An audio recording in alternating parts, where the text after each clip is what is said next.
Hi, welcome DS vlogs. ఈరోజు మన vlog ఏంటంటే వీఆర్ గోయింగ్ టు పుణ్యక్షేత్రాలు.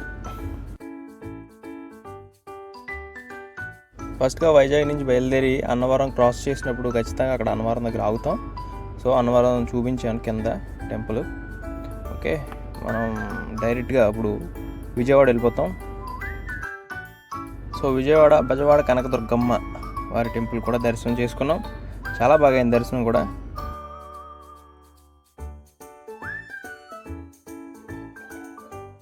నెక్స్ట్ ఎక్కడికి వెళ్తున్నామో చెప్పుకుంటూ చూద్దాం. మనం డైరెక్ట్గా ఈసారి శ్రీకాళహస్తి వెళ్ళిపోతున్నాం అనమాట. ఆన్ ది వే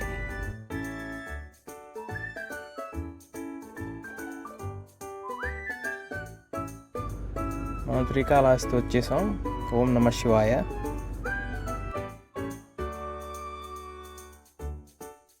మనం శ్రీకాళహస్తి తర్వాత శ్రీనివాస మంగాపురం వెళ్తాం. ఇలా పుణ్యక్షేత్రాలని తిరిగి మనం దర్శనం చేసుకోవాలంటే చాలా అదృష్టం ఉండాలి. కానీ నాకు ఇది రెండోసారి అవ్వడం అదృష్టంగా భావిస్తున్నాను. నెక్స్ట్ మనం కాణిపాకం వచ్చేసాం. ఇక్కడ కాణిపాకం వరసిద్ధి వినాయకుడి దగ్గర మనం దర్శనం చేసుకున్నాం. చాలా బాగా దర్శనం. మంగళహారతికి వెళ్ళాం. ఓం నమో వెంకటేశాయ. నెక్స్ట్ మనం వచ్చేసాం తిరుమల తిరుపతి దేవస్థానానికి. ఇక్కడ ఫ్రీ దర్శనం టోకెన్ దొరకడానికి నేను గంటన్నర లైన్లో ఉన్నాను. గంటన్నర పాటు దగ్గర 1 కిలోమీటర్ లైను. ఆ లైన్లో ఉండి టోకెన్ తీసుకున్నాను. ఇక్కడ బస్సులో పైకి వెళ్ళాను. బస్సులో అతను చాలా దైవభక్తి కలిగిన అతను. ఎందుకంటే అతను ఒక మధ్యదారిలో ఒక దగ్గర ఆపి దగ్గరకు వచ్చేసాం. పైకి వెళ్ళే ముందు ఒక మలుపు దగ్గర ఆపి అక్కడ ఒక శ్రీ వెంకటేశ్వర స్వామి వారి ప్రతిమ ఉంటే అక్కడికి వెళ్ళి అతను హారతి కర్పూరం అక్కడ వెలిగించి వచ్చారండి అతను. బస్సు అతను మళ్ళీ పైకి వెళ్ళిపోయాం.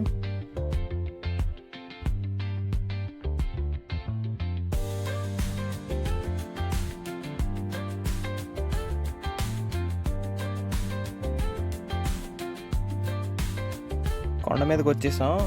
అవును, నేను కారులో వెళ్ళాను కదా, బస్సులో ఎందుకు వెళ్ళానని మీకు డౌట్ రావచ్చు. ఎందుకంటే నాది ఫ్రీ దర్శనం టోకెన్ తీసుకోవడానికి నేను కింద ఉండిపోవాల్సి వచ్చింది. మా సార్ కారు పైకి వేసుకుని వెళ్ళిపోయి రూమ్లో తీసుకున్నారు.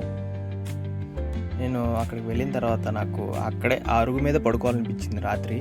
నేను ఎక్కడికి వచ్చి పడుకున్నాను అరుగు మీద. వరాహస్వామి ఆలయం ఎదురుగా నేను అక్కడ పడుకున్నాను అనమాట రాత్రి. శ్రీ వరాహస్వామి వారి దర్శనం చేసుకున్నానండి. ఎందుకంటే మనం వెంకటేశ్వర స్వామి దర్శనం చేసుకునే ముందు వరాహస్వామి దర్శనం ఖచ్చితంగా చేసుకోవాలట. ఇక్కడ ఆ రోజు రాత్రి అక్కడే పడుకున్నాను శ్రీవారి గుడి ప్రాంగణంలో. ఎందుకంటే నాకు చాలా నచ్చింది అక్కడ పడుకోవడం కూడా. ఎందుకో తెలీదు, శ్రీవారి పాదాల దగ్గర పడుకున్నట్టే అనిపించింది ఆ రోజు రాత్రి.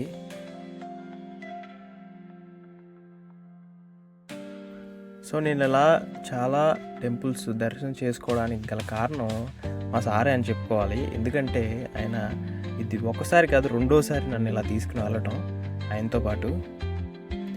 నాకు ఇలాంటి అదృష్టం దొరుకుతుంది అనుకోలేదు అసలు.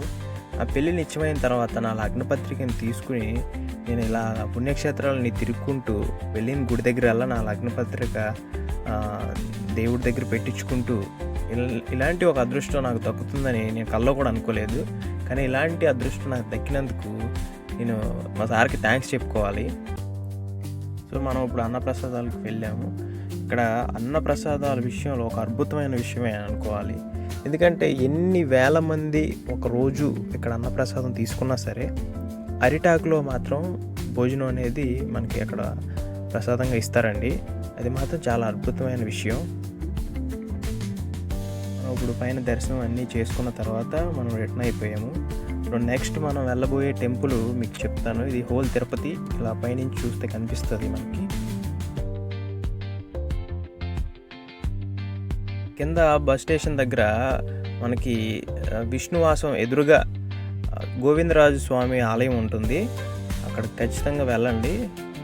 ఎందుకంటే గోవిందరాజు స్వామి కొంచెం ఏదైతే ఉంటుందో ఆ కొంచెాన్ని తల కింద పెట్టుకుని పడుకుని ఉంటారన్నమాట. అద్భుతంగా ఉంటుంది ఆలయం కూడా. నెక్స్ట్ మనం వచ్చేసాం పద్మావతి అమ్మవారి ఆలయం. అంటే అలివేలు మంగాపురం అని అంటారు. అలివేలు మంగాపురం అన్న ఒకటే, పద్మావతి ఆలయం అన్న ఒకటే అనమాట. సో ఇక్కడ కూడా మనకు చాలా బాగా దర్శనం అయింది. అమ్మవారు చాలా బాగా కనిపించారు. సో గైస్, ఈ వీడియోకి ఎంతవరకు అనమాట. నేను ఏ గుడి తిరిగాను అనేది అన్నీ నేను డిస్క్రిప్షన్లో పెడతాను, మీరు ఒకసారి ఓపెన్ చేసి చూడొచ్చు. నేను రిటర్న్లో వస్తున్నప్పుడు ఇవన్నీ మ్యాంగోస్ అండి, ఇవన్నీ ఉలవపాడు మ్యాంగోస్ అనమాట. బాయ్ బాయ్ అందరికీ, DS Vlogs.